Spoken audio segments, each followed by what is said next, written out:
Então nós vamos dar continuidade ao nosso estudo da turbulência na camada limite atmosférica. Então agora nós vamos estudar fluxos turbulentos e covariâncias. Então vamos começar aqui na página 711 do livro. Então vamos fazer o seguinte, nós vamos pegar aquela equação da variância, né, equação 1822, e vamos reescrevê-la da seguinte forma. Então, vamos aqui, no caso, usar a variável W. Né? Então, nós vamos pegar o que era a definição da covariância, é a média do quadrado das perturbações. Então, nós vamos pegar aqui o valor instantâneo de W menos o valor médio, um certo valor K, num instante K, e isso era ao quadrado, nós vamos escrever da mesma forma, WK menos W barra, que multiplica WK menos W barra, e nós vamos somar isso para todos os valores que a gente tem na nossa série de dados, K variando de 1 até N, temos N dados, né?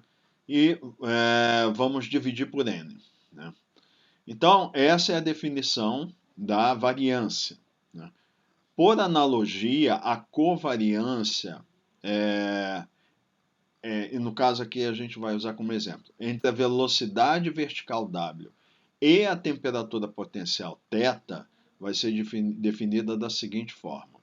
Covariância entre W e θ é 1 sobre N, análogo ao que a gente está vendo aqui.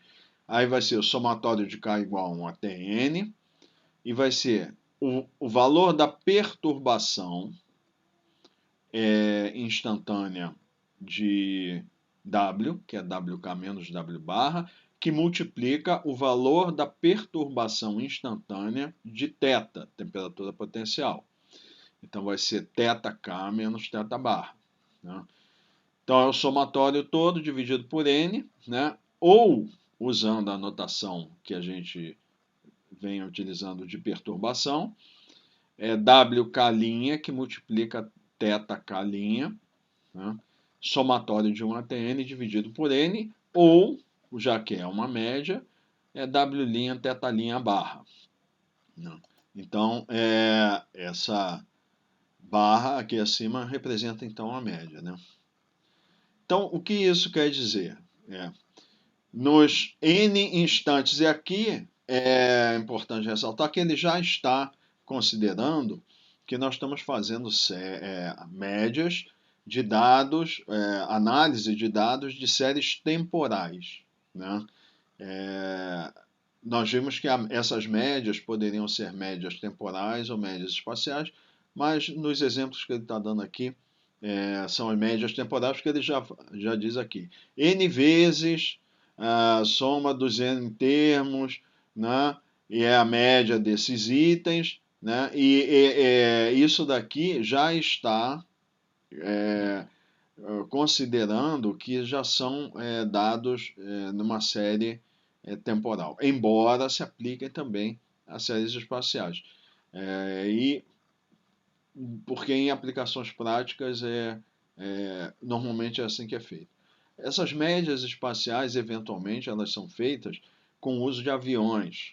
Né? Então, eles fazem alguns experimentos em que fazem médias espaciais com o uso de sensores embarcados em aviões, mas não é a maioria dos casos, e aqui a gente vai considerar que é assim. Então,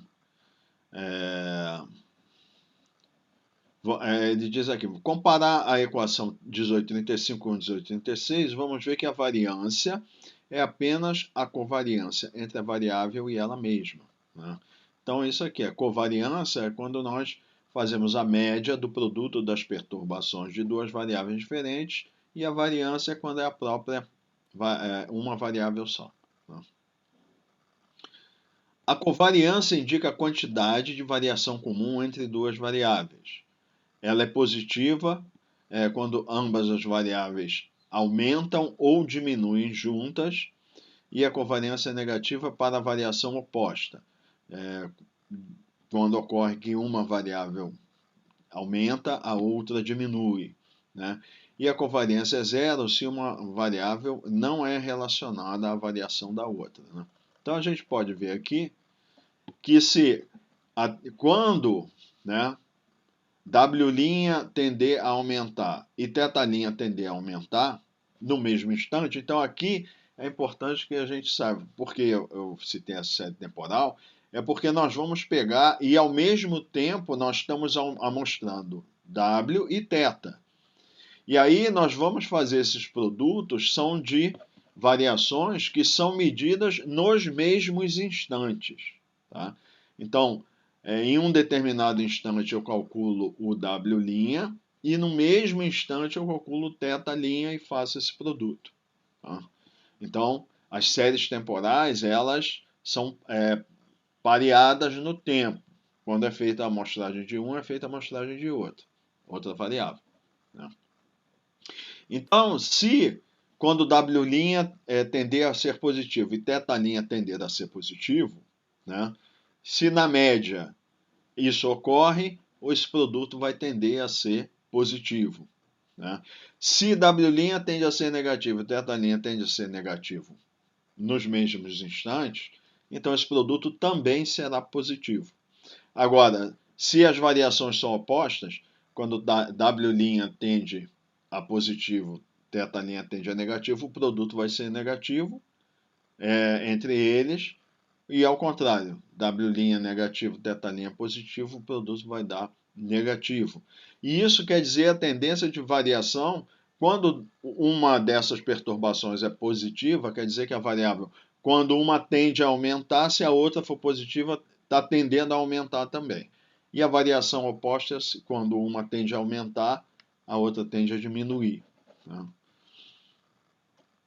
Você já tem familiaridade com esse conceito, aí que em geral é apresentado mais comumente como coeficiente de correlação, que é aqui está indicado como o R minúsculo, é a correlação entre duas variáveis A e B, né? É definido como a covariância entre A e B, só que ela é normalizada pelos desvios padrões das duas variáveis A e B, tá? Se nós usarmos, no caso, a velocidade vertical e temperatura potencial, como nós fizemos anteriormente, o coeficiente de correlação entre W e θ vai ser W' θ' barra dividido por sigma W, sigma θ. Aqui são os desvios padrões. Então, aqui em cima é a covariância, e aqui desvio padrão de W, desvio padrão de θ. Isso daqui é o coeficiente de correlação, que é isso que o coeficiente de correlação diz. Só que ele é uma expressão da covariância que é normalizada, né? Essa normalização ela vai fazer com que o valor do coeficiente de correlação esteja sempre entre mais ou menos 1, né? Então, o coeficiente de correlação positivo mais 1 indica uma correlação perfeita. Isso quer dizer, as duas variáveis aumentam ou diminuem ao mesmo tempo proporcionalmente. E menos 1 indica uma correlação perfeita oposta, né? Quer dizer, quando uma tende a aumentar, a outra tende a diminuir proporcionalmente. E 0 indica que não há correlação, ou seja, as variáveis são independentes. Quando uma varia, independe do que ocorre com a outra. Em razão de ser normalizada, o R, o coeficiente de correlação, não dá informação sobre as magnitudes absolutas das variações, né?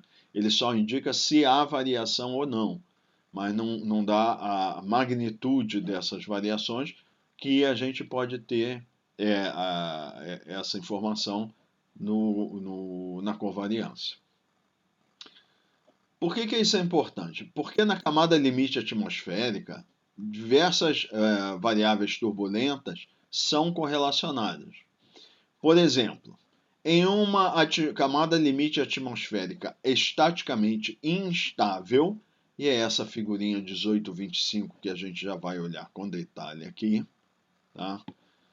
As porções de ar quente se elevam, enquanto outras porções de ar frio elas descem em circulações convectivas, como nós já vimos, né? A célula convectiva ela tem um ramo dela sobe e depois desce por continuidade, né? Então ela faz isso. Então, enquanto algumas porções de ar sobem, outras descem. As quentes sobem e as frias descem, né? Então, ele coloca aqui, ar quente, ou seja, θ' positivo, ou seja, ar mais quente que a temperatura média, se elevando com W' positivo, ou seja, perturbação de velocidade para cima, o ar está subindo, dá um produto positivo, W', θ', que ele chama de up, uma porção de ar subindo, né, que é positivo. Ar frio, que é θ' negativo, ou seja, a temperatura do ar menor que a média, indo para baixo, que é o que a gente tem no ramo descendente da célula convectiva, com W' então negativo, que é descendente, também dá um produto positivo, W', θ' para baixo, mais, né? A média desses dois produtos, então, vai ser também positiva, né?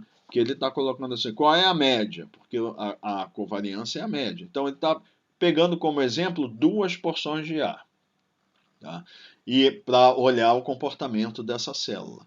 Então, qual seria a média? É W', θ' que sobe, mais o W', θ' que desce, né? Soma as duas e divide por 2. E no caso, como as duas são positivas, o resultado é positivo. Então, o resultado dá um coeficiente de correlação positiva, RWθ, ou seja, associado aqui a uma covariância positiva, durante convecção livre, que é típica durante o dia, naquelas condições de bastante radiação solar, etc, etc. Então, vamos dar uma olhada aqui nessa figura. Então, ele coloca aqui, relação entre a temperatura potencial turbulenta e a velocidade vertical W, também na situação de turbulência, no ambiente estaticamente instável, né, é a figura A, essa à esquerda, né, e para um ambiente estaticamente estável, que é a figura B, né? Então, em ambas as linhas, em ambas as figuras, a linha grossa representa a temperatura do ambiente, os círculos representam porções de ar, né?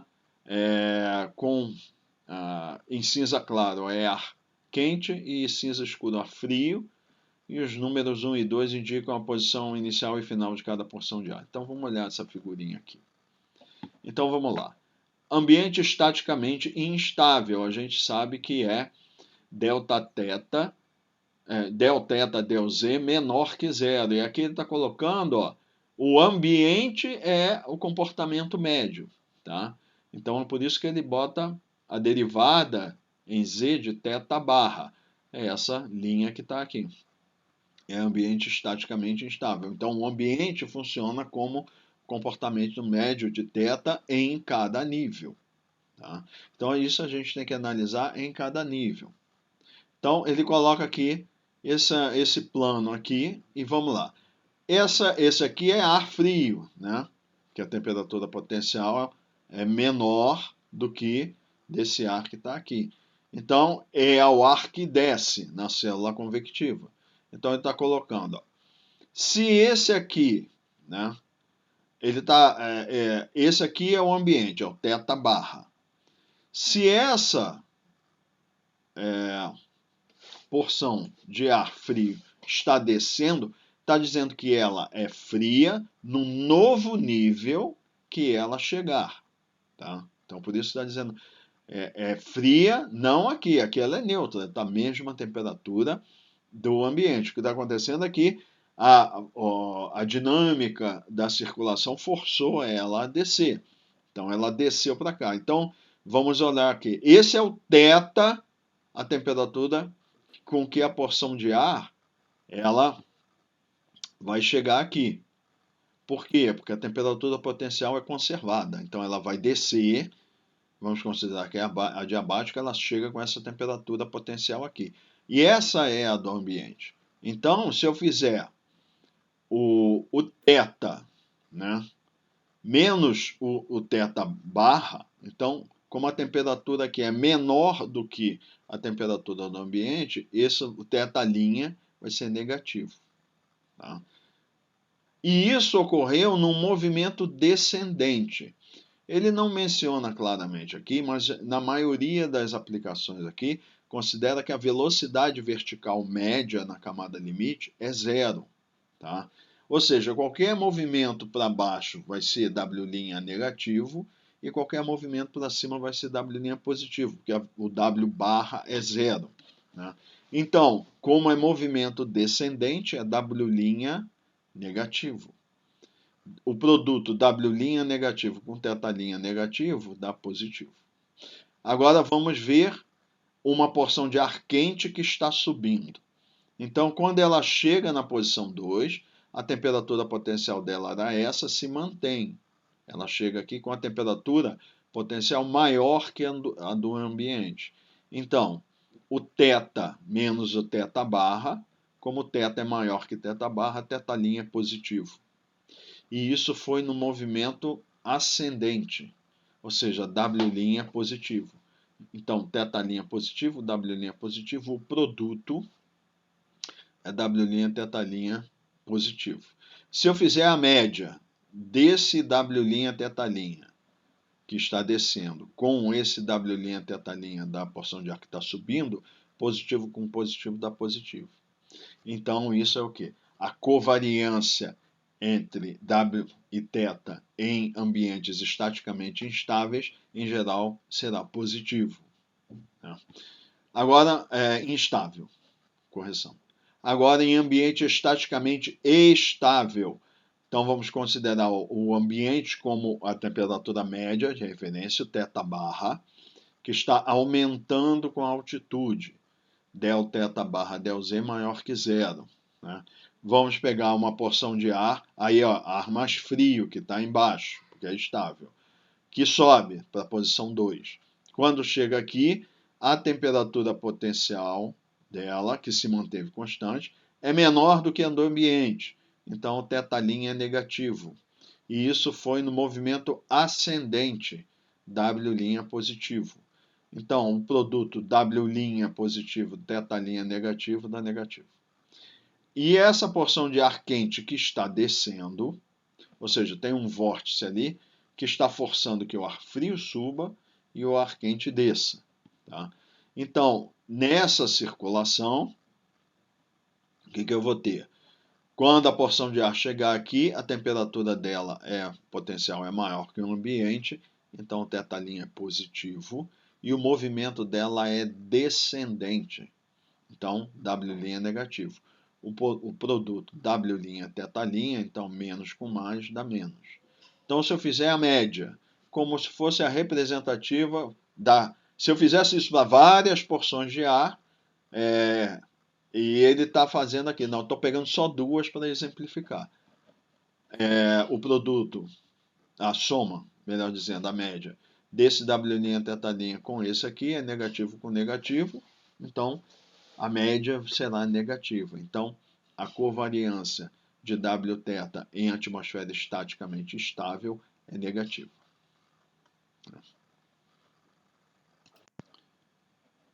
Então, prosseguindo, de maneira semelhante, que é a segunda parte da figura que nós vimos lá, em condições estaticamente estáveis, né, quando a turbulência é induzida pelo cisalhamento vertical do vento, né, o que vai acontecer é que essa circulação, eu estou em um ambiente estaticamente estável, se eu tiro uma porção de ar e levo ela para um outro nível, a tendência dela é retornar à posição original. Por isso que diz que a flutuabilidade, nesse caso, é a força restauradora. Por quê? Porque eu estou tirando a porção de ar da sua posição de equilíbrio e a flutuabilidade está tentando retornar à sua posição original, ou restaurar o equilíbrio, né? Então ele diz que o cisalhamento provocado pelo vento vai forçar movimentos verticais contra a força restauradora, porque está tirando qualquer movimento que eu faça, seja porções de ar que estejam subindo ou descendo, no ambiente estaticamente estável, nas duas situações, eu estou tirando ela da condição de equilíbrio, estou forçando ela a se afastar do equilíbrio e a força restauradora para levar de volta ao equilíbrio, né? Então, o movimento turbulento está indo contra a força restauradora. Não. Então, nós vamos ver, nesse caso, ar frio movimentando para cima e ar quente movimentando para baixo, né? E aí ele destaca, né, que se a porção é mais quente ou mais fria, é a medida relativa à temperatura potencial do ambiente, θ no mesmo nível em que ela chega, como a gente viu anteriormente, né? Então, nesse caso, vai dar o W' θ' negativo, que é a maioria dos casos que ocorre durante a noite, né? Forçante mecânica da turbulência. Então, prosseguindo.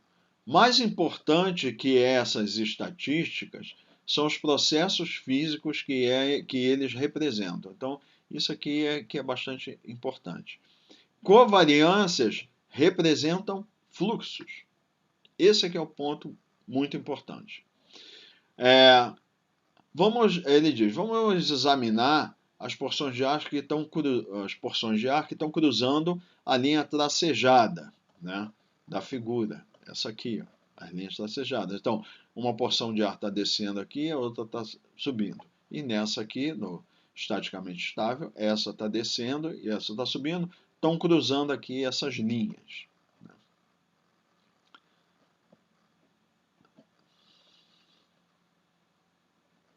Vamos, então, imaginar que essas linhas tracejadas, elas são a vista lateral de uma área horizontal de 1 metro quadrado. Então, vamos imaginar que eu tenho uma área de 1 metro quadrado e que a linha tracejada é essa vista lateral, que eu estou olhando assim. Então, as porções de ar estão cruzando essa superfície de 1 metro quadrado. Então, durante o intervalo de tempo ΔT, o ar quente, que é representado pelo cinza claro, da porção de ar, está movendo o ar mais quente, na figura 1825A, que é o instável, está pegando o ar quente e movimentando ele para cima no intervalo de tempo ΔT ao longo daquela área de 1 metro quadrado. Fluxo de calor é definido como calor que é movimentado por unidade de área por unidade de tempo, tá? Então, ar quente que está se movimentando para cima contribui para um fluxo de calor positivo, não é? Fluxo a gente viu, é positivo para cima, negativo para baixo. Então, eu estou movimentando calor para cima, porque eu pego a porção de ar mais quente, que tem mais energia térmica, e movimento ela para cima.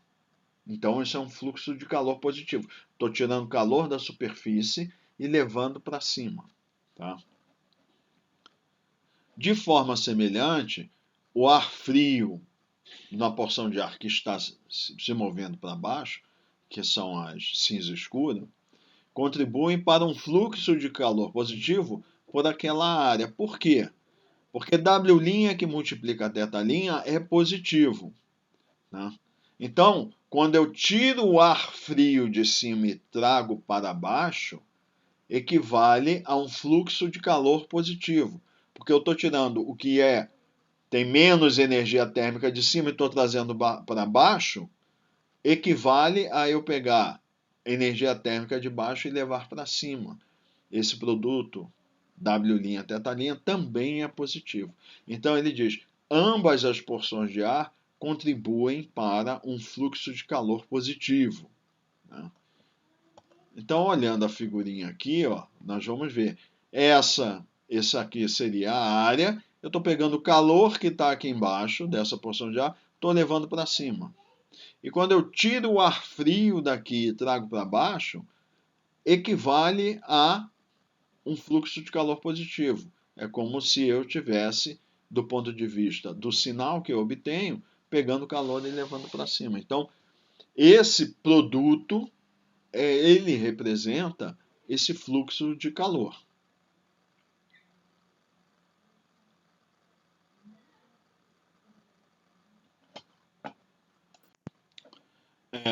Então, isso implica, né, que a covariância entre a velocidade vertical e a temperatura potencial é um fluxo de calor cinemático, F subscrito H, né, que ele está chamando aqui F de θ, Z turbulência. E isso quer dizer, é o fluxo turbulento de temperatura que ele chama de θ, que é fluxo de calor, na direção Z, né? Então, W' θ' barra é igual a FH, sendo positivo para cima e negativo para baixo.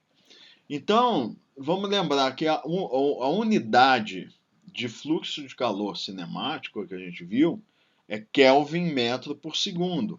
Então, ó, W, as unidades são metro por segundo, e θ é Kelvin. Então, essas unidades da covariância são efetivamente as unidades de fluxo de calor cinemático, né? Só que no caso, esse é um fluxo turbulento, que está associado às perturbações.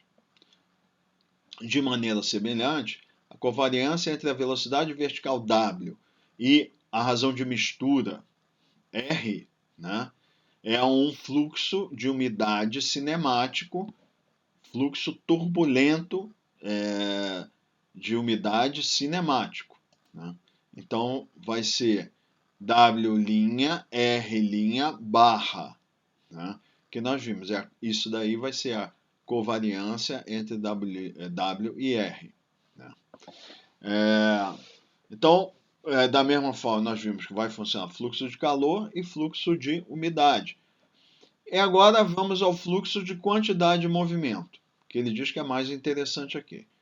Então, vamos recordar que momentum, que é a quantidade de movimento, é massa vezes velocidade.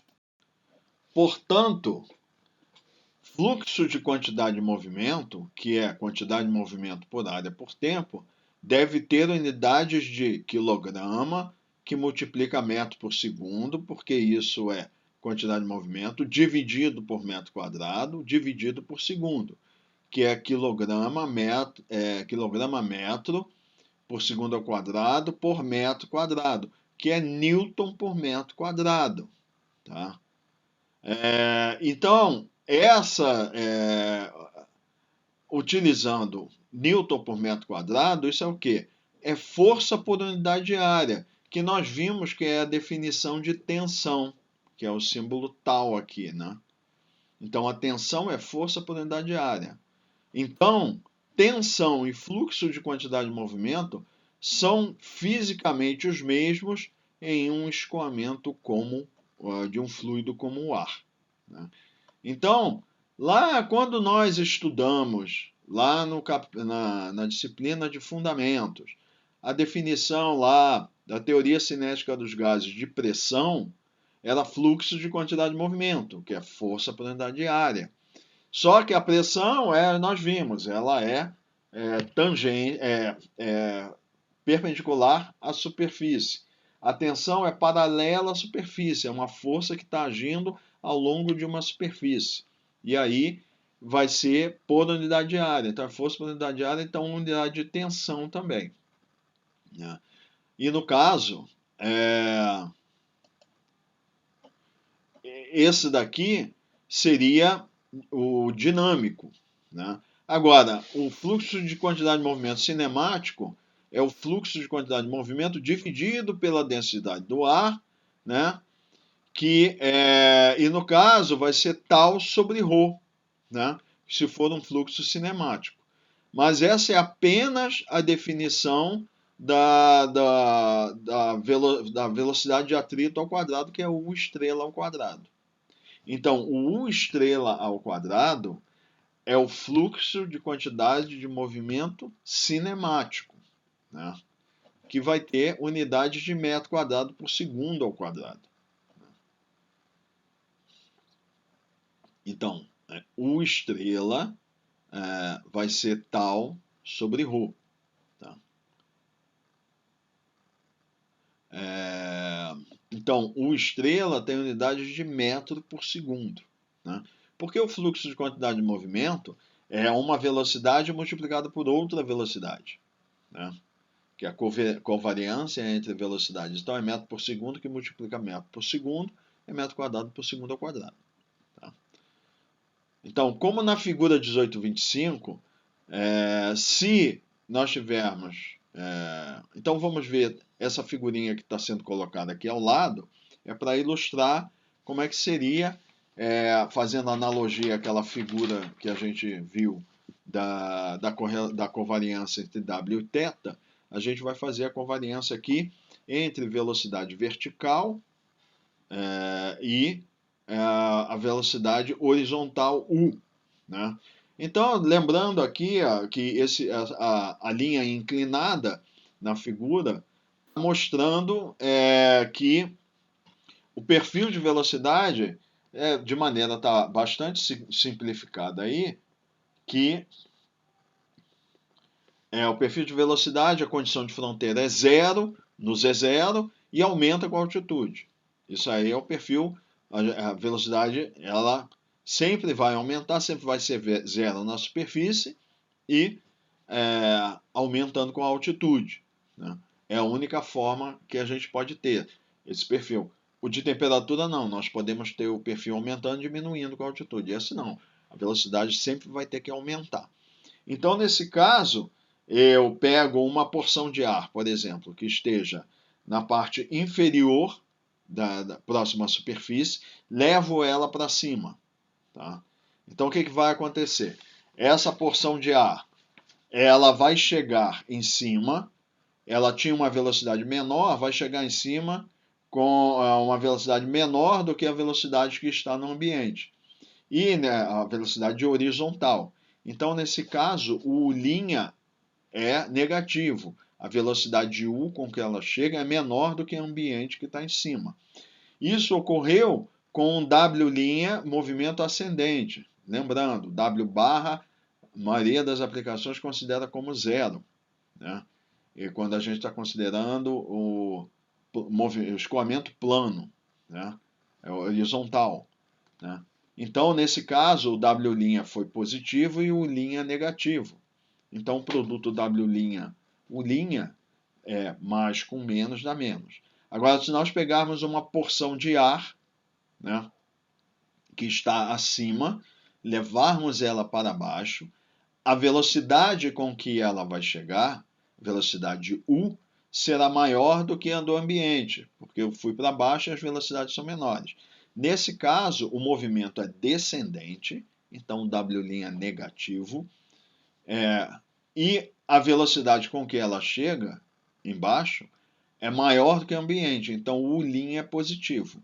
Então, U', produto U', W', nesse caso também será negativo. Se nós fizermos a média, então, da porção de ar, do produto W', U', da porção de ar que sobe, com o da que desce, a gente vai ter uma média, o valor médio é negativo. Ou seja, o fluxo de quantidade de movimento, ele vai ser fluxo turbulento, é negativo, é para baixo. E isso quer dizer o quê? Que a atmosfera está perdendo quantidade de movimento, transferindo quantidade de movimento para a superfície. E isso se dá em razão do arrasto, que faz com que a velocidade diminua, né? À medida que eu desço, a velocidade diminui até zero quando a gente chega no Z0. Ou seja, o ar está perdendo quantidade de movimento, transferindo quantidade de movimento para a superfície. E isso está sendo feito por meio do escoamento turbulento. Tá? Então, esse é um conceito muito importante para a gente entender. E só pode ser W', U', barra, sempre será negativo. E esse é o termo lá na equação da energia cinética da turbulência, que é o termo de produção, que embora seja negativo, na equação, que nós não vimos o detalhe da parte analítica, faz com que aquele termo ali, ele sempre seja um termo que dá um sinal positivo, é sempre um termo de produção de turbulência. Tá? Então, nesse caso, porções de ar se movendo verticalmente, W', transportam ar com velocidades horizontais diferentes, U', através de uma certa área horizontal por unidade de tempo. Né? Então, a covariância entre a velocidade vertical e a velocidade horizontal é o fluxo de quantidade de movimento cinemático. Né? Então, do que nós vimos, nesse exemplo, então vimos, sempre será negativo ali. Né? E vimos que a magnitude, né, desse termo, que vai ser o W', U', barra, né, o valor absoluto, porque aí é o valor absoluto, né, porque a gente sabe que o fluxo será positivo, negativo. Mas o valor absoluto vai corresponder ao fluxo turbulento de quantidade de movimento na direção z, que vai ser tal sobre ρ, né, que nós vimos, o valor absoluto, que é o estrela ao quadrado. A gente coloca que é o valor absoluto aqui porque é uma quantidade que está elevada ao quadrado. Então, nós sabemos que o fluxo será sempre negativo. O seu valor absoluto corresponde ao quê? Ao quadrado de U estrela. E é um fluxo cinemático de quantidade de movimento, um fluxo turbulento. Né? Esse W', U', barra, vocês devem ter visto em outras disciplinas, provavelmente mecânica dos fluidos, né? Que é chamada tensão de Reynolds. Né? Então, essas tensões de Reynolds, elas surgem de um procedimento analítico em que nós pegamos as equações de movimento, separamos ela, como a gente viu, em parte média e uma perturbação, a soma da média e perturbação, substituirmos nas equações e aqueles termos que a gente tem produtos entre variáveis, que a gente chama de termos não lineares, vão aparecer termos do tipo, vamos supor que na equação eu tenho uma parte lá que é de advecção, que eu tenho uma componente de velocidade U que multiplica a componente de velocidade V. Então, se eu decomponho isso, eu vou ter o barra mais o linha que multiplica V barra mais V linha. Então, quando eu faço o produto dessas somas, aparecerá lá um produto U linha V linha. E o procedimento que chama de promediação, que a gente faz, acaba ficando um U linha V linha barra, que aquilo é um fluxo de quantidade de movimento. Tá? Então, isso foi só um exemplo. E esses termos lá, quando a gente deriva, né, esses termos, eles vão ser chamados de tensões de Reynolds. Né? Então, esse procedimento, a proposta que foi essas perturbações, então, foram associadas aos efeitos da turbulência sobre o escoamento médio. Aí uma observação importante aqui. Na figura 1825, a massa do ar é conservada. Isso quer dizer o quê? Que enquanto eu tenho uma porção de ar que está subindo, eu tive uma porção de ar que está descendo, naquele exemplo. Tá?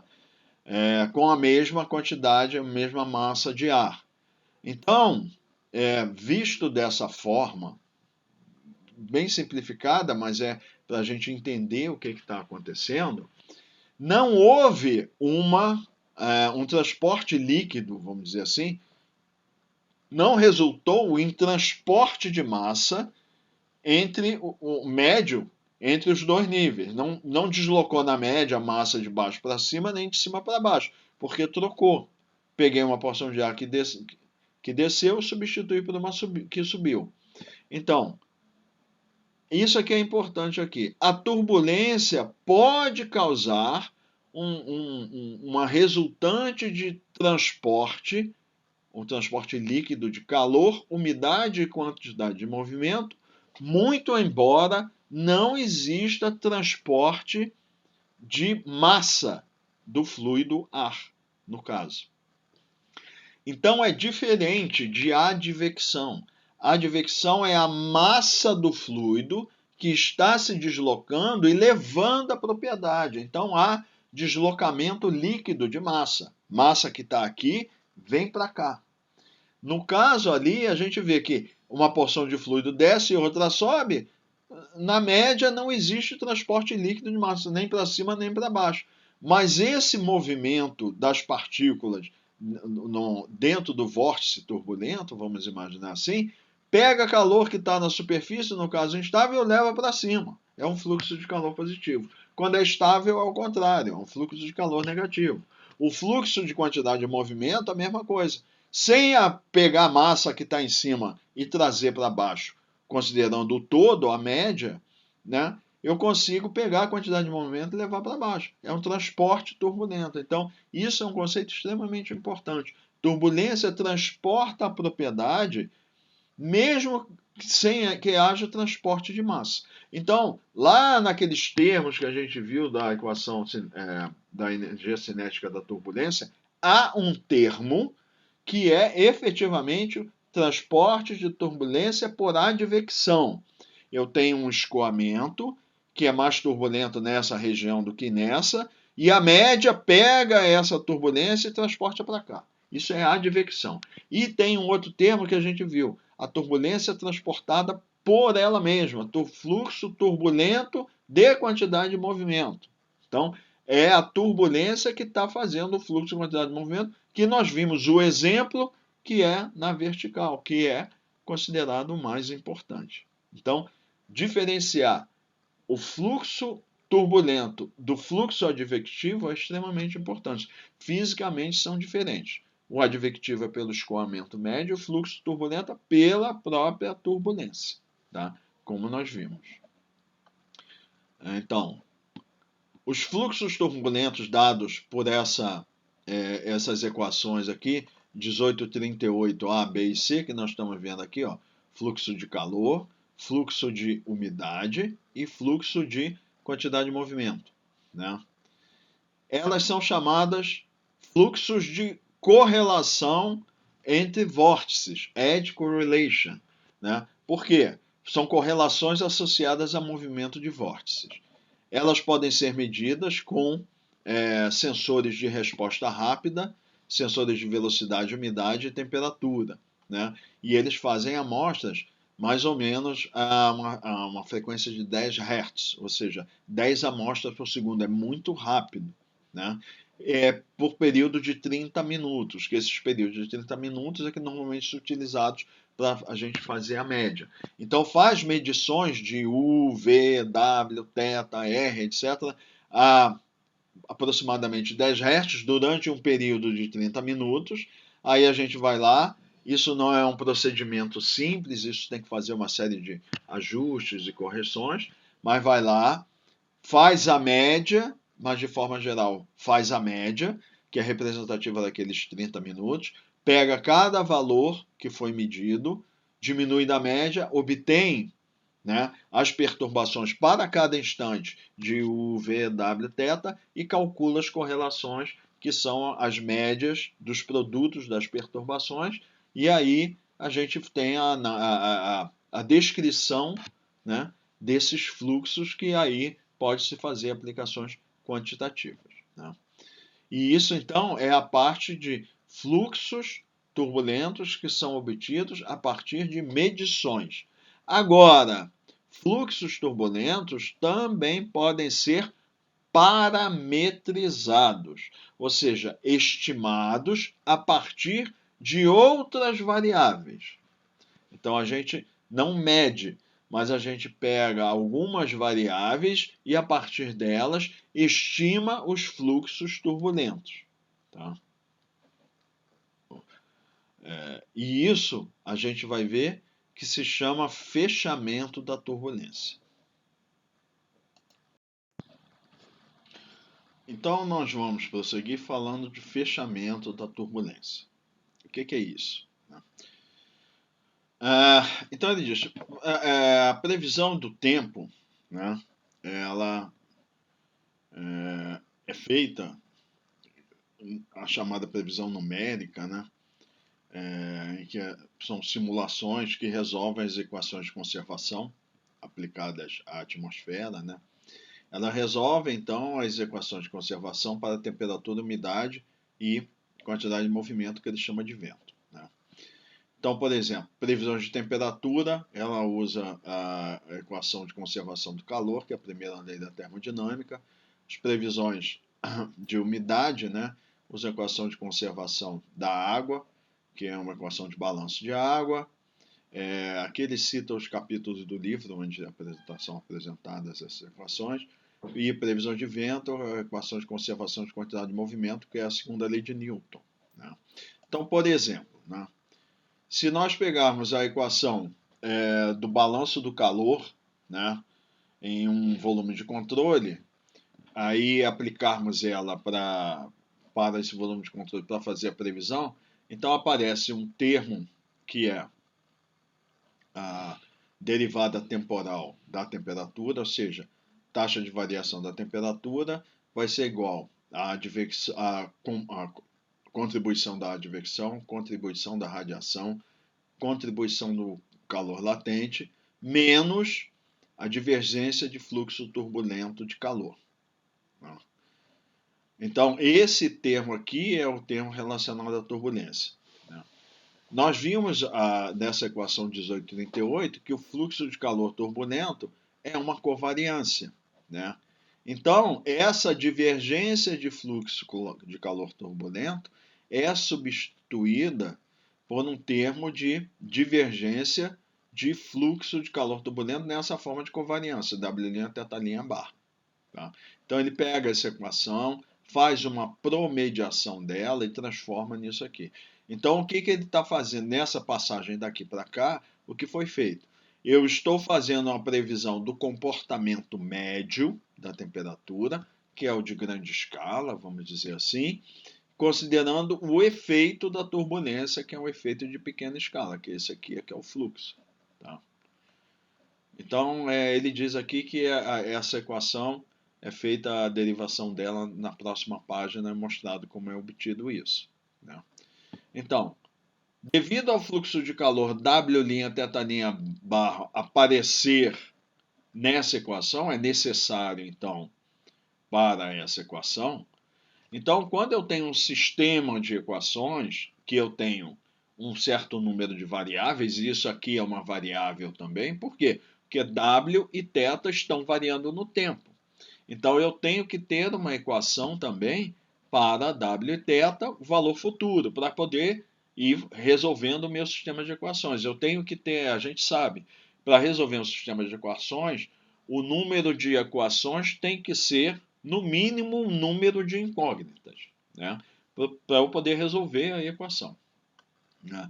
Então, ele está mostrando aqui, então eu vou precisar de uma equação, isso daqui é a divergência de W' θ' barra, eu vou precisar saber também o valor de W' θ' barra em cada instante no futuro. Então, eu vou escrever uma equação para W' θ' barra para a taxa de variação do fluxo da covariância de W θ em relação ao tempo.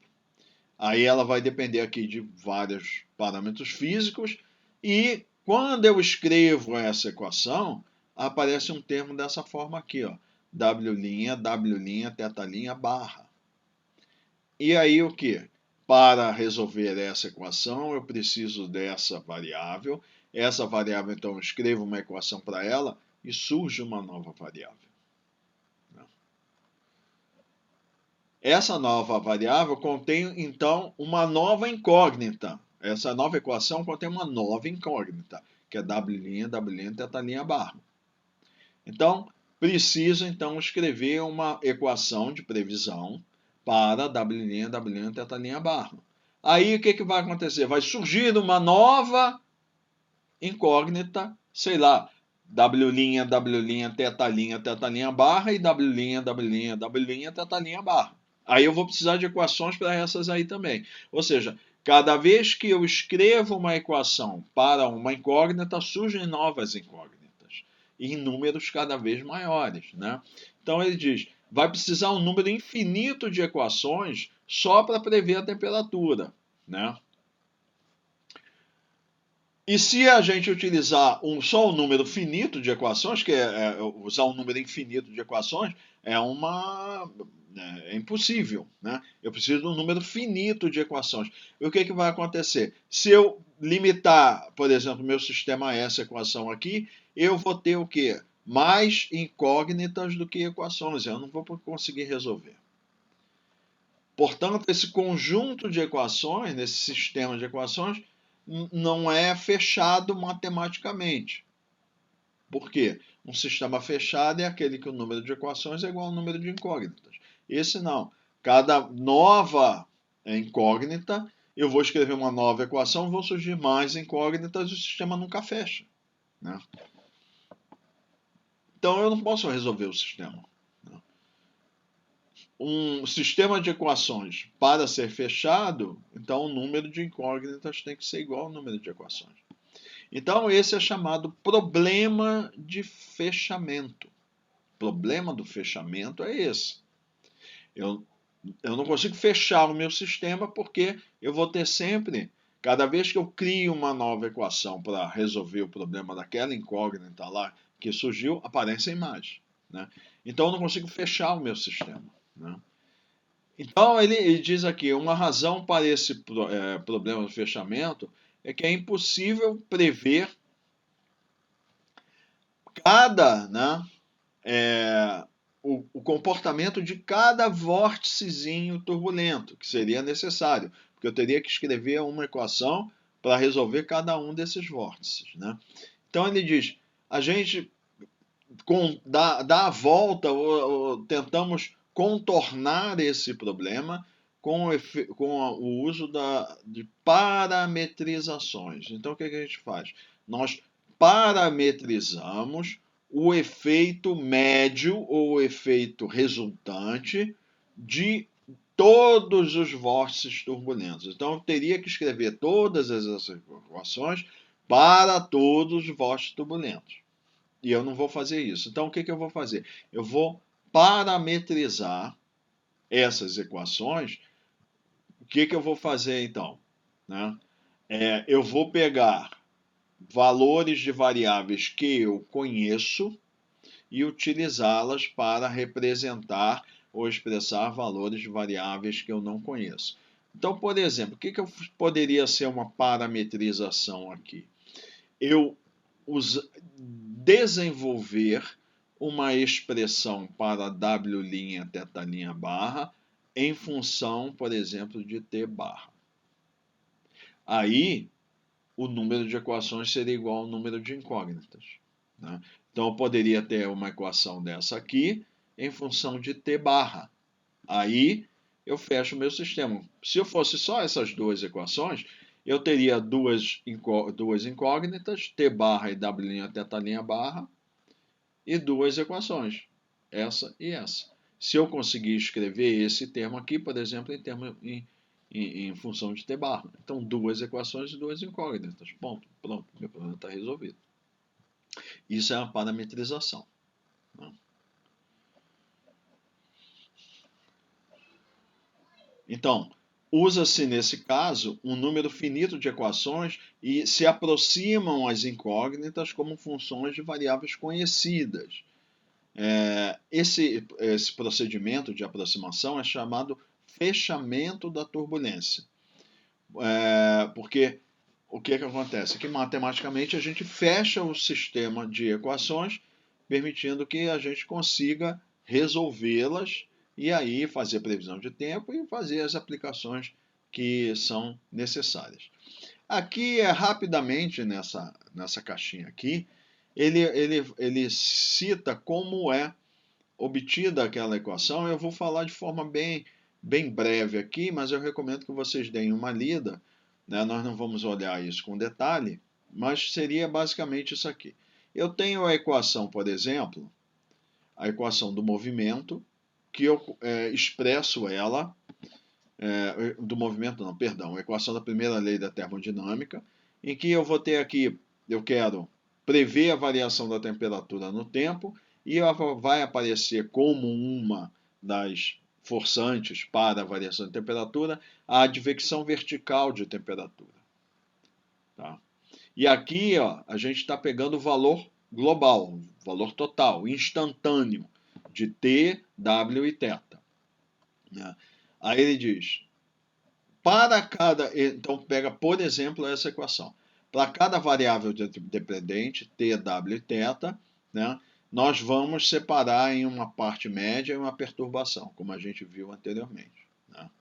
Então eu teria aqui ΔT barra ΔT mais ΔT' ΔT igual, aí vai ter menos W barra Δθ barra ΔZ, menos W barra Δθ' ΔZ, menos W' Δθ barra ΔZ, menos W' Δθ' ΔZ. Né? Aí depois aqui, vamos aplicar a média de todas essas equações, que chama-se isso promediação. Então eu vou aplicar a média aqui, existem as regras para a gente fazer essas médias, né? Existem as regras de promediação. Então uma delas, por exemplo, é que a média da média é a própria média. Né? A média de uma perturbação é igual a zero. Então eu teria uma equação nessa forma aqui. A média de ΔT barra ΔT, mais a média de W barra Δθ barra ΔZ, mais a média de W' Δθ' ΔZ. Aí depois nós usamos a equação da continuidade na turbulência, né? E vamos usar essa propriedade aqui, que a média de uma perturbação é zero, aí eliminamos vários termos e ficamos com a equação nessa forma aqui, ó. ΔT, temperatura, barra ΔT vai ser igual menos W barra Δθ barra ΔZ menos ΔΔZ de W' θ' barra. E aqui é o fluxo turbulento. E aí vão dizer assim, mas é média de perturbação, então é zero? Não. Aí eu pus essa observação. A média do produto de perturbações nem sempre será igual a zero, que é o caso da covariância. Nós vimos ali que eu posso ter covariância diferente de zero. As covariâncias serão iguais a zero apenas quando as duas variáveis que eu estou analisando são independentes. Tá? Então é um caso especial, não é geral. Então, para fazer o que ele diz aqui, para fazer a previsão da temperatura média, eu tenho que levar em consideração o efeito da turbulência que é expresso por esse termo aqui. Né? E aí é que vem o problema. Se eu escrever uma equação para esse aqui, se eu fizer esse procedimento aqui de novo, né, para obter uma equação para esse termo, eu vou ter, por exemplo, W', θ' barra. Aí, novas incógnitas. O troço não fecha nunca. Né? Então, eu tenho que tomar executar algum procedimento para fechar. Né? Então é isso que a gente vai falar um pouquinho agora, só para ilustrar. Né? Tipos de fechamento da turbulência. Tá? Então, para situações meteorológicas comuns,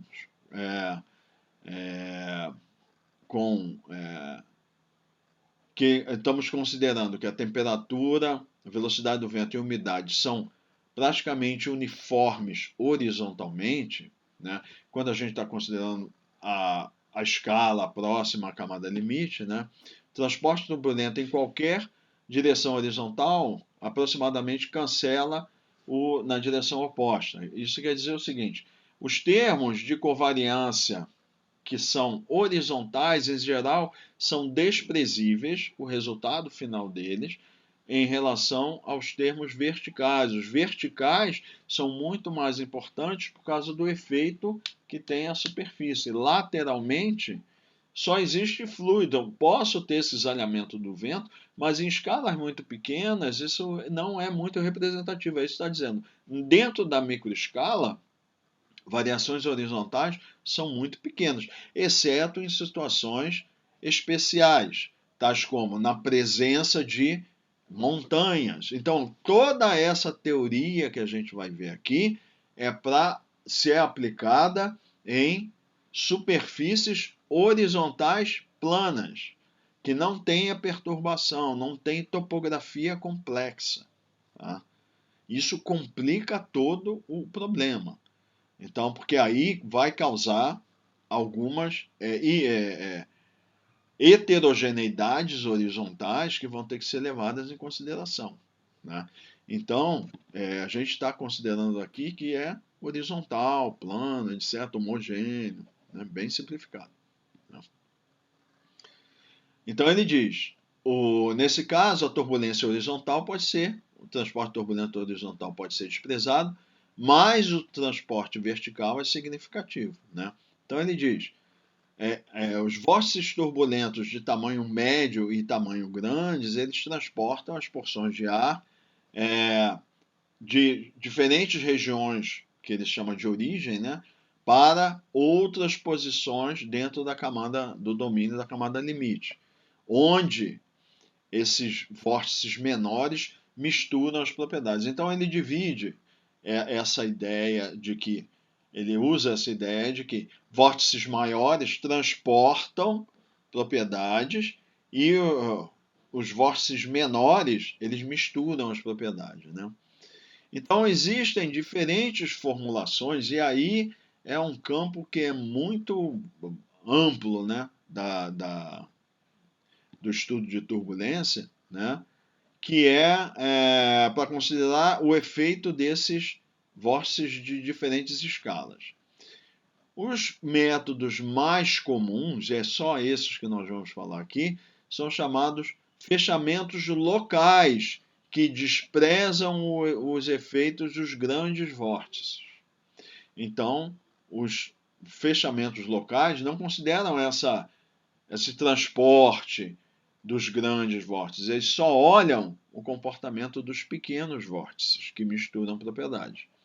Então, esses métodos eles vão nos dar fluxo de calor, por exemplo, que é no sentido contrário ao do gradiente de temperatura potencial. Então, assim, eu tenho uma porção de ar mais quente e uma mais fria. Então, quente e frio. O gradiente aponta do frio para o quente. E o fluxo de calor é o contrário, do quente para o frio. Tá? Então, isso é que ele chama down the local gradient, é isso. É no sentido contrário ao do vetor gradiente. Né? E então ele diz, isso é feito por analogia com o processo de difusão molecular ou o processo de condução, que o calor, por condução, ele flui da temperatura mais alta para mais baixa, né? E a difusão molecular de calor, as vibrações de moléculas, né, dentro de um fluido, né, ele vai ser da região de mais alta temperatura para mais baixa temperatura, contrário ao gradiente. Então, esse tipo de fechamento da turbulência, há várias formulações e a mais básica delas é chamada de teoria K, né, que usa a base é esse tipo de formulação. Então, vamos aqui para a teoria K. Ele cita aqui um método de fechamento não local que é muito interessante, que foi desenvolvido por ele, que é a teoria da turbulência transiliente, que ele é um fechamento não local, que leva em consideração vórtices de diferentes tamanhos, mas nós não vamos ver, porque é isso aqui que é utilizado, a base do que é usado em modelos de dispersão de poluentes. Tá? Então, a teoria K. Uma aproximação para o transporte turbulento considera apenas os vórtices pequenos, que são aqueles que misturam propriedades. Essa abordagem é chamada de teoria K, ou teoria do transporte por gradiente, ou teoria de difusão por vórtice, ou difusão turbulenta. Né? Assim, que modela a mistura turbulenta de uma forma análoga à difusão molecular. Então, por exemplo, nós vamos usar aqui a expressão para o fluxo de calor, né? Aí o fluxo de calor é W', θ' barra médio. Isso é modelado ou parametrizado dessa forma aqui. Menos um coeficiente K que multiplica Δθ barra ΔZ, que isso aqui é a aproximação de diferença finita para a derivada parcial de θ barra em relação a Z, Δθ barra ΔZ.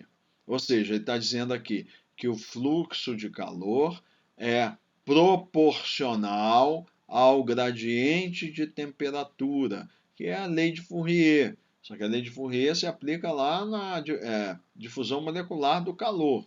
Tá? Aqui ele está fazendo a analogia com fluxo turbulento com gradiente da temperatura média. E aí o coeficiente de proporcionalidade é K. E o sinal é menos, por quê? Porque é contrário ao gradiente. Se o gradiente aponta para lá, quer dizer que aqui é frio, aqui é quente. Então o fluxo é contrário, do quente para o frio. Por isso tem o sinal menos.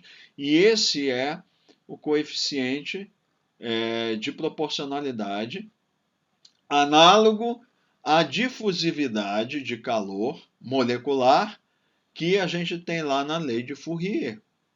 Só que aqui é para representar a difusão turbulenta de calor, que vai ser função de temperatura θ barra. Ou seja, eu escrevi o termo que é desconhecido, W', θ' barra, como uma função de uma variável conhecida, que eu tenho a equação, θ barra. Então eu consigo fechar o meu sistema. Mas o problema é esse aqui, ó. Como é que eu vou encontrar esse valor de K, esse coeficiente de proporcionalidade? É aí que está o segredo das parametrizações.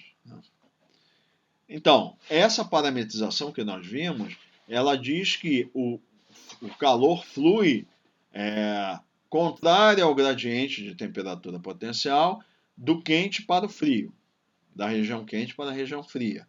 A taxa com que existe a transferência de calor por turbulência é proporcional a esse parâmetro K, que é chamado, quando a gente está tratando de quantidade de movimento, a gente chama de viscose, que é viscosidade turbulenta. Quando a gente estiver falando de calor ou umidade, é difusividade turbulenta. Tá? Então, esse termo, né, em geral, a gente vai usar viscosidade só para a quantidade de movimento. Agora, difusividade, né, turbulenta, a gente vai usar para umidade e vai usar para calor. Tá? Então, essas unidades, metro quadrado por segundo, a gente vai utilizar aqui, no caso, para viscosidade. Então, ele diz, expressões semelhantes podem ser feitas para o fluxo de umidade em função do gradiente médio da gradiente da média da razão de mistura, ou de fluxo de quantidade de movimento em função do cisalhamento das componentes médias do vento U e V. Tá?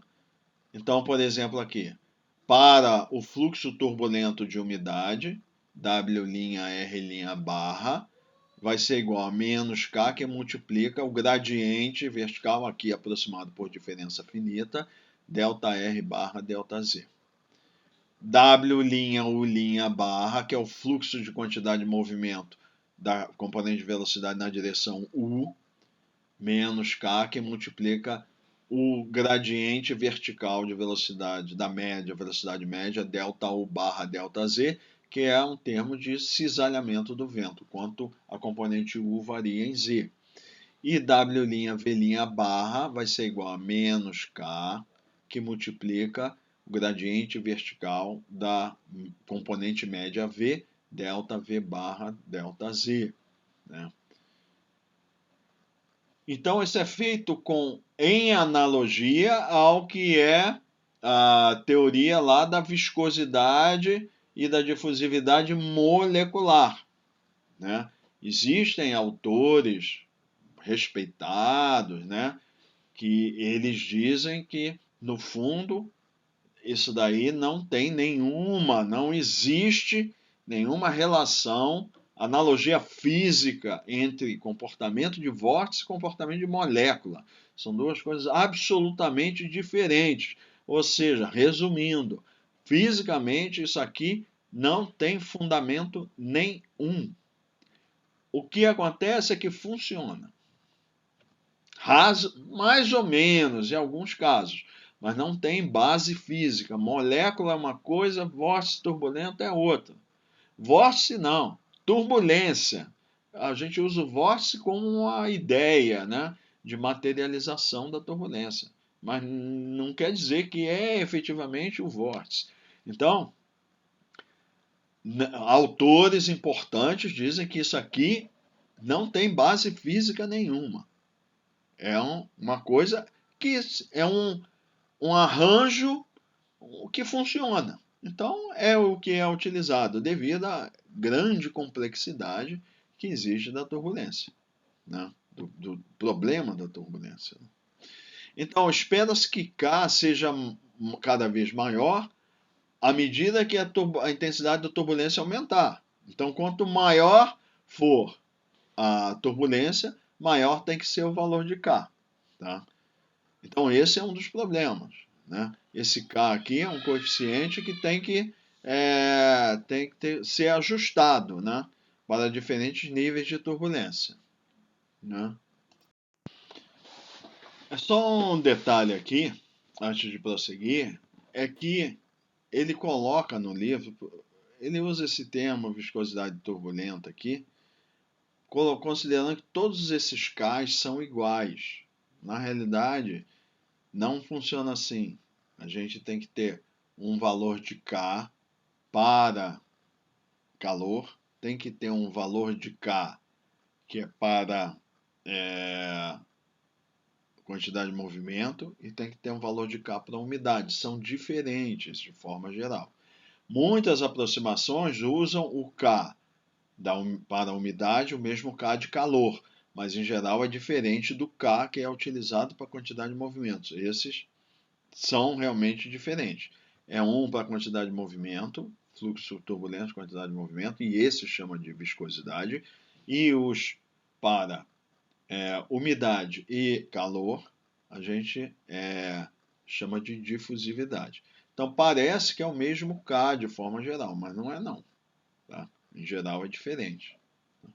Então, mas ele está considerando que são iguais. Vamos prosseguir aqui. Espera-se que K seja maior para escoamentos mais turbulentos. E, então ele diz, na camada superficial, a turbulência é gerada por cisalhamento do vento.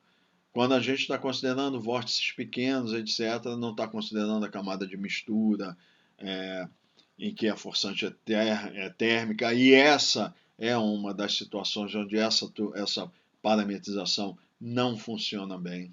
Não funciona bem. E então ela funciona principalmente funciona melhor para forçante mecânica, mas que não pode ter muita estabilidade. Se estiver muito estável, não funciona bem. Tem que ser moderadamente estável e moderadamente instável. Não pode ser extremo, nem do lado nem do outro, senão não funciona direito. Tá? Então, por exemplo, Prandtl foi um dos pioneiros no estudo da turbulência no início do século XX. Ele deu muitas contribuições importantes. Basicamente, o conceito de camada limite foi ele que um dos primeiros a propor, né? Então ele deu contribuições muito importantes, né? Então ele sugeriu o tal da hipótese do comprimento de mistura, né? E aí ele define assim que esse K, esse coeficiente de difusividade turbulenta, vai ser igual a K ao quadrado, que é aquela constante von Karman, 0,4, que multiplica z ao quadrado, que é a distância que eu estou considerando em relação à minha superfície, né? Então, varia com z. Então, olha assim, o k irá variar com o quadrado de z. E isso daqui é o valor absoluto do gradiente vertical de velocidade. Delta m barra delta z na camada superficial, né?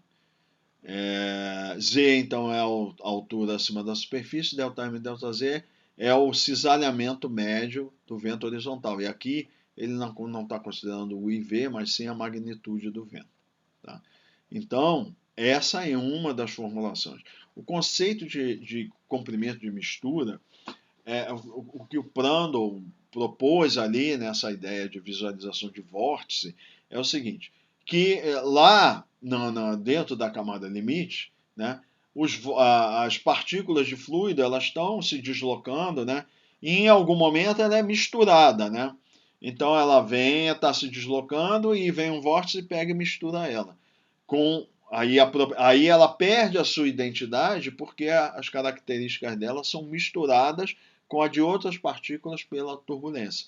E esse comprimento de mistura é uma idealização do que seria qual é a distância média em que uma partícula sob um determinado regime de turbulência ela mantém a identidade dela e a partir daquela distância ela já misturou e perdeu a identidade. Isso é mais ou menos o conceito de comprimento de mistura, né? É uma parametrização.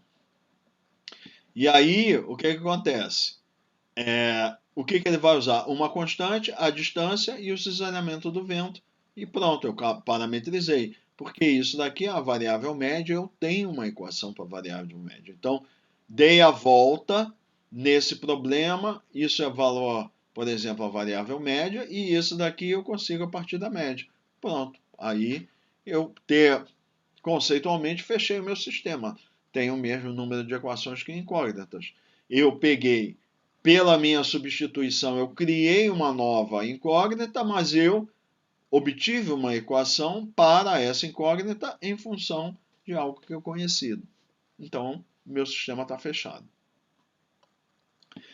Quando a teoria K é utilizada para o balanço de calor euleriano, né, desprezando todos os outros termos, exceto a turbulência, o resultado dá uma taxa de aquecimento do ar a uma certa altura Z, devido à divergência de fluxo turbulento, né? Então, nós vimos isso na camada de mistura. Fluxo turbulento de calor que entra e que sai, e fazia o balanço ali do que entra e do que sai para ver a variação de temperatura da camada limite, que fazia aquele perfil da temperatura potencial média aumentar ou diminuir. Quer dizer, temperatura potencial média, no caso, era a evolução, né? Só aumentava, né? Então, aqui, isso é o que ele chama de balanço, que é feito euleriano. A gente pode fazer isso para volumes de controle pequenininhos. E aí a gente fazia o balanço de fluxo de calor, né, em cada uma das faces desse volume, né, e vai ser principalmente, o mais importante é o vertical, o que entra e o que sai de calor. Ao invés de pegar toda a camada de mistura, a gente pega pequenos volumes de controle eulerianos, né? Então, no quadro ao lado, está sendo mostrada aí a equação que é, de forma bem simplificada, né, o que a gente está fazendo, o que ele diz. Vamos pegar aqui a equação da variação da temperatura potencial. Eu tenho vários termos que contribuem, advecção, etc, etc. Ele está dizendo, vamos desprezar todos esses termos e vamos considerar apenas o termo que corresponde à divergência de fluxo de calor. O que seria a divergência de fluxo de calor? Então, assim, o fluxo de calor é isso aqui, ó, W', θ' barra, que ele está representando por menos K, delta θ barra delta Z, que na realidade é menos K, del θ barra del Z. A divergência de fluxo é a derivada do fluxo na direção Z. Então, é derivada de W' θ' barra ΔZ. Então, é derivar esse termo aqui em relação a Z. Se eu considerar que K é constante, então eu vou colocar ele para fora da derivada. Então, o termo de ΔFH ΔZ vai ser menos K del2 θ barra ΔZ2, a derivada segunda da temperatura potencial média. Então, quando eu faço essa aproximação, primeira é importante, aí tem que considerar que o K é constante Z. E aí vem o complicador, ó. Nessa aproximação de Prandtl, o K é função de Z. Então eu não posso colocar para fora da derivada segunda. Mas ele está supondo aqui que é uma aproximação em que vale que o K é constante. Aí, nesse caso, quando eu faço a aproximação por diferença finita na direção Z, não vamos entrar em detalhe, o termo da derivada segunda de θ barra em relação a Z é assim que é representado em diferença finita. Tá? Então, o caminho que é percorrido, ele não dá os detalhes, mas eu coloquei esse quadrinho ao lado que é para mostrar que, na realidade, o que a gente está fazendo aí é obtendo a derivada do fluxo turbulento na direção Z, que é a divergência de fluxo turbulento de calor. Então ele diz aqui, o que está aparecendo aqui dentro desses colchetes aqui é uma aproximação da derivada segunda del2 θ barra del Z2 em diferença finita. Isso aqui chama aproximação centrada de 3 pontos. Né? Enfim, então ele diz aqui, essa derivada, então, derivada segunda, ela vai representar o quê? A curvatura do perfil de temperatura potencial, né? Que a derivada segunda a gente sabe, representa a curvatura. Né? E ele diz, embora esse exemplo seja para fluxo de calor, a gente pode usar isso também para umidade, quantidade de movimento, substituindo por R barra ou barra V barra em lugar de θ barra, semelhante. Só que os K's em geral não são iguais, são diferentes, né, para cada variável. Né.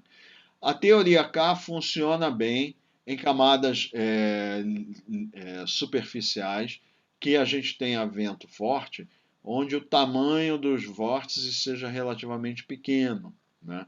Então, nessa figura 18 e 26, ele está mostrando mais ou menos o seguinte. Ó. Esse aqui é um perfil de temperatura potencial. Tá? Aí o que vai acontecer? As temperaturas potenciais maiores estão aqui e menores estão aqui. Então isso quer dizer que o fluxo, né, ele vai ser de cima para baixo, já que é mais quente em cima do que embaixo, em termos de temperatura potencial. Né? Então isso aqui é uma atmosfera que ela está estável. E aí o que vai acontecer? A gente viu que nesses casos, quando a atmosfera está estável, o fluxo de calor é para baixo, é negativo. Então, aqui nessa figura, ele está botando ó, W' θ' barra. Qual é o que se espera que seja o fluxo de calor? São esses valores. Ó, vê que está à esquerda do zero, é tudo negativo. E ó, como ele é maior, o gradiente é maior aqui, então ele vai ser mais negativo, em termos de valor absoluto maior, só que mais negativo. Então ele diminui com a altitude, porque ele depende do gradiente.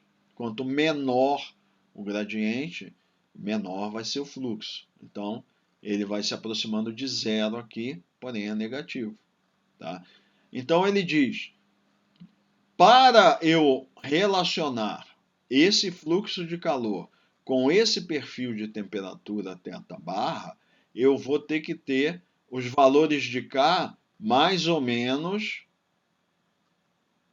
seguindo essa curva aqui. Ou seja, ele tem que variar para... Isso aqui é o comportamento aproximado do fluxo de calor esperado se eu estivesse medindo. E se eu escrever essas expressões aqui do fluxo de calor turbulento, dependendo como uma função do gradiente de temperatura potencial, o comportamento do K seria mais ou menos assim, para poder ajustar a relação entre K e o gradiente de θ com isso que seria, vamos supor, observado. Então ele diz que seria aproximadamente o comportamento seria esse. Aí ele faz uma observação importante. A teoria K não se aplica à interface entre o ar e a superfície. Né? Por quê? Porque só existe turbulência dentro do ar. Não tem na interface, porque a interface para baixo é sólida. Então, ou líquida, né? Se for um lago, também não vai existir. Né? Então, para fluxos de calor na superfície, então usa-se na superfície, usa aquelas equações que a gente usou anteriormente, que, por exemplo, a gente usa o coeficiente de transferência de calor de massa, o bulk, né?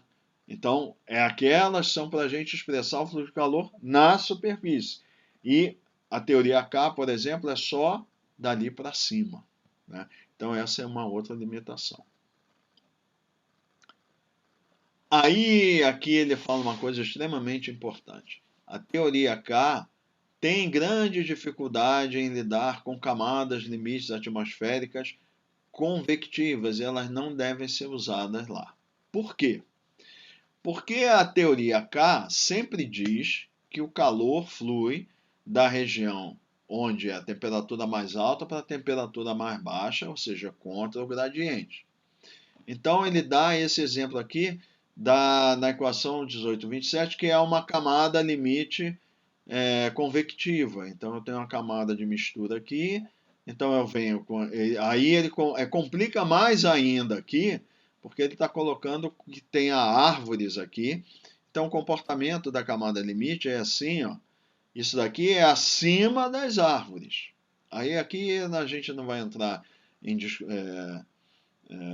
detalhes, mas isso aqui chama plano de deslocamento zero, quer dizer, o Z0, ao invés de ser aqui embaixo, é sobre o dossel das árvores. Né?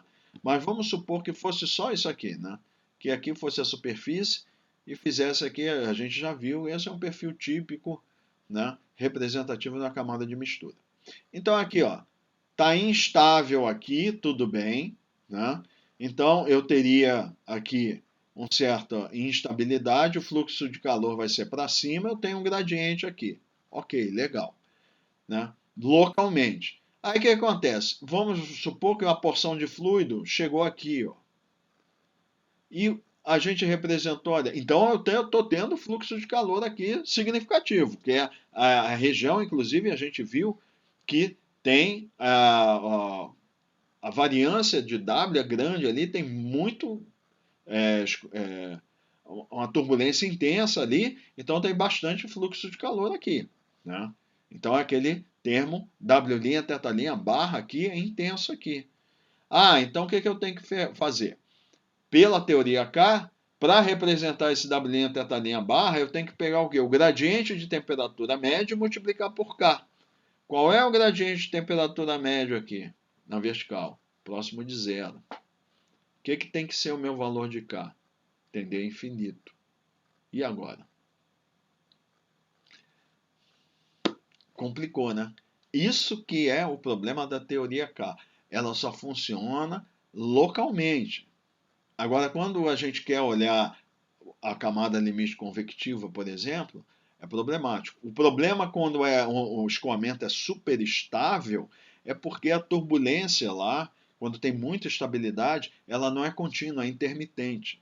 E aí tem como se fossem disparos de turbulência, espasmos de turbulência, e para a turbulência, depois tem de novo. E a teoria K considera que a turbulência ela é contínua. Então, é mais complicado ainda. Então, é o que ele fala aqui. Esse aqui ó, é que seria o perfil esperado do fluxo de calor que a gente viu. É positivo vem para negativo aqui. Né?